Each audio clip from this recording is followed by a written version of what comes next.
माननीय मुख्यमंत्री हमारे नीतीश चाचा जी और तेजस्वी भैया या हमारे योगी जी, जितने भी हमारे जो हिंदी भाषा के लोग हैं जो इस पद पे हैं कि वो सरकार से बात करके, हम लोग तो एक मनोरंजन के साधन है। हाँ, जहाँ तक पैसे कौड़ी की बात है, अगर हमसे मदद वहाँ चाहिए तो उसके लिए हम हमेशा आजीवन खड़े रहेंगे। जो हमारी सक्षमता है, जो हमारी संपूर्णता है कि जहाँ से हम हैं वहाँ से हम हमेशा खड़ा उतरेंगे। लेकिन जो तमिलनाडु में हमारे भाषा, हिंदी भाषा के लिए, लोगों के लिए हो रहा है, तो जो हिंदुस्तान का भाषा है, आज उसी हिंदुस्तान में हिंदी बोलने वालों पे इतनी बड़ी प्रतिबंध लग रही है, उनको मारा जा रहा है, काटा जा रहा है, जिसमें सबसे ज़्यादा संख्या हमारे यूपी बिहार के लोगों की है। तो मैं बस अपने जितने भी मेरे मनोज भैया, रवि भैया, दिनेश भैया, मैं सबसे प्रार्थना करता हूं कि आप लोग प्लीज़, क्योंकि आप लोग सरकार में हैं, तो इस चीज़ को आप लोग जितना चाहेंगे तो इस सरकार से वो सरकार बात करके और हमारे हिंदी भाषा के लोगों के लिए और अपने यूपी बिहार करके खास करके लोगों की मदद हो सकती है। हमारे नीतीश चाचा माननीय मुख्यमंत्री हैं आप, और तेजस्वी भैया उप मुख्यमंत्री हैं। आप सबसे मैं रिक्वेस्ट करना चाहता हूँ कि प्लीज़ आप लोग चाहेंगे तो कम से कम ये जंग जो है बंद हो जाएगी, और उसका देन कहीं ना कहीं हम सभी हैं। क्योंकि अगर रोज़गार हमारे यूपी बिहार में इतनी होती तो शायद हमें दूसरे जगह जाने की ज़रूरत नहीं है। तो ये विषय नहीं है, बट धीरे धीरे सारी चीज़ें हो ही रही है और होगी। लेकिन अभी जो सिचुएशन है वो बहुत दयनीय है, बहुत निंदनीय है कि वो आज अपने ही देश में, अपने ही लोगों के द्वारा हिंदी बोलने पे इतनी प्रतिबंध है कि आप हिंदी बोलेंगे तो शायद उसके लिए आपको मारा जाएगा, काटा जाएगा। तो मैं सबसे जो भी सरकार में है उनसे रिक्वेस्ट कर रहा हूँ कि प्लीज़ आप लोग थोड़ा सा अगर ध्यान देंगे, क्योंकि आज आप लोगों को भी इस जनता ने ही बनाया है और यही जनता आज पीटी जा रही है। तो वो थोड़ा सा तकलीफ दे रहा है कि जिसको हमने चुना आज हमारे लिए कुछ नहीं कर पा रहे हैं। तो मैं तो सरकार में हुई नहीं, लेकिन मेरे तरफ से जो भी मदद होगी आप लोग बोलिए, मैं करने के लिए तैयार हूँ। लेकिन मैं कैसे करूँ, कहाँ करूँ, मुझे पता ही नहीं है कि हाँ कैसे क्या होगा वहाँ, क्योंकि वहाँ विषय क्या है, वहाँ प्रॉब्लम क्या है। क्योंकि वो सरकार में जो है वो सरकार के लोग ही जान सकते हैं, और जो कानून जानते हैं भाई। हम तो एक संगीत के आदमी है, लेकिन हम अपने शरीर से और अपने पैसे से यही मदद कर सकते हैं, लेकिन हम कहाँ करें वो समझ में नहीं आ रहा है। तो आप लोग को लगता है तो आप प्लीज़ हमें बताइए कि कैसे हमें मदद करना चाहिए, क्योंकि वहाँ हमारा कोई नहीं है, वहाँ मेरा कोई किसी से बात नहीं होती है। मैं सरकार में सरकार के हिसाब से मैं हूँ नहीं, मैं एक गायक हूँ या मैं एक एक्टर हूँ। तो एक एक्टर के तौर पे मेरी पहुँच जो है वो संगीत तक ही है।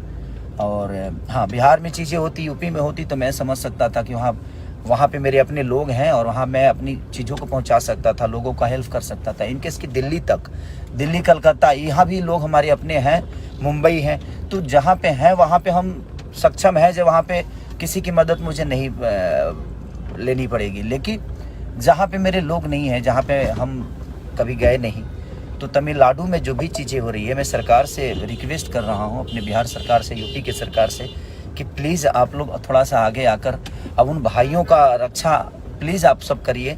और हमसे भी जो हो सकता है आप हमें गाइड करिए, हम करने के लिए तैयार हैं। क्योंकि जिन्होंने हमें भी बनाया और आप सबको भी बनाया, ये सरकार अगर बनी है, चाहे वो यूपी की सरकार हो या बिहार की हो, ये कहीं ना कहीं हमारी जनता के बदौलत बनी है। उन्होंने आप सबको चुना और आज वही पीटे जा रहे हैं और अपने ही देश में पीटे जा रहे हैं। तो इस पे मुझे लगता है कि ये संगीत से और एक इंसानियत से बढ़ की चीज़ है कि हमें लगता है कि एक इंसान होने के नाते हम सबको आगे आकर और इस मुद्दे पे बात करनी चाहिए, और जो भी प्रॉब्लम में है उनका हेल्प करना चाहिए।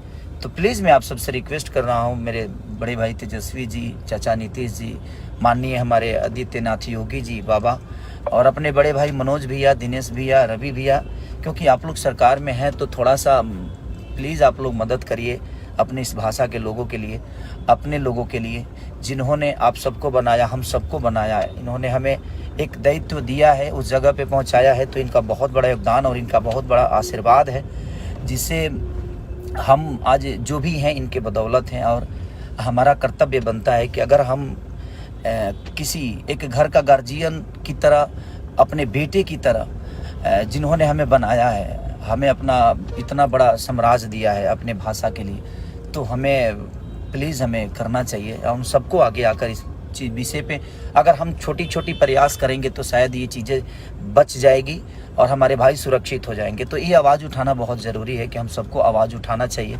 और जितना मदद हो सके हम सब एक दूसरे से मिल के करना चाहिए। हाँ, जहाँ संपर्क आपका है वहाँ आप हमें बोलिए, हम आते हैं। जहाँ संपर्क मेरा होगा वहाँ पे मैं खड़ा हूँगा और आपको बुलाऊँगा कि भैया हाँ, यहाँ मदद हो सकती है, यहाँ पे हमारे से अपने लोग हैं। तो मेरा ऐसा कुछ है ही नहीं वहाँ पे। तो मैं प्लीज़ जिसका भी संबंध है प्लीज़ आप लोग बताइए ताकि हम मदद कर सकें। हमसे जितना हो सकता है मैं कोशिश करूँगा।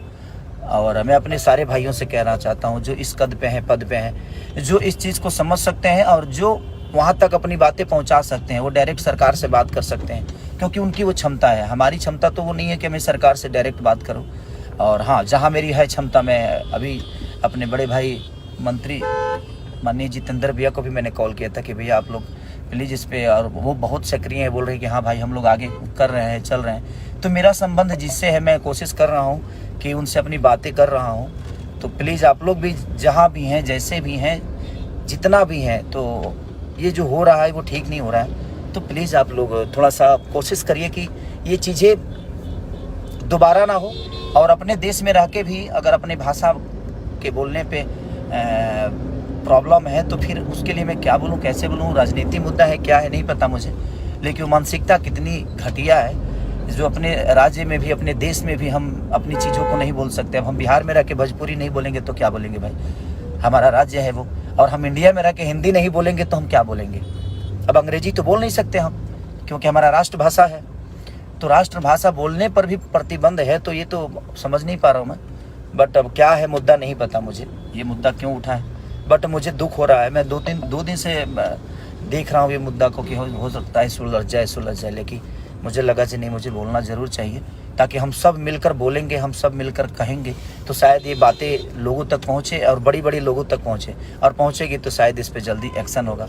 तो प्लीज़ मैं सबसे रिक्वेस्ट करना चाहता हूँ, जो भी हमारे मुख्यमंत्री हैं बिहार के, यूपी के, सबको मैं बोलना चाहता हूँ कि प्लीज़ आप लोग ज़रूर इस पर, ये सीरियस है और ये सीरियस है और ये बहुत ज़रूरी है कि जब हमारे लोग ही नहीं रहेंगे तो हम कहाँ रहेंगे। तो पहले उनको बचाना बहुत ज़रूरी है। थैंक यू सो मच कि आप, और जो भी है आप प्लीज़ शेयर करिए ताकि ये चीज़ें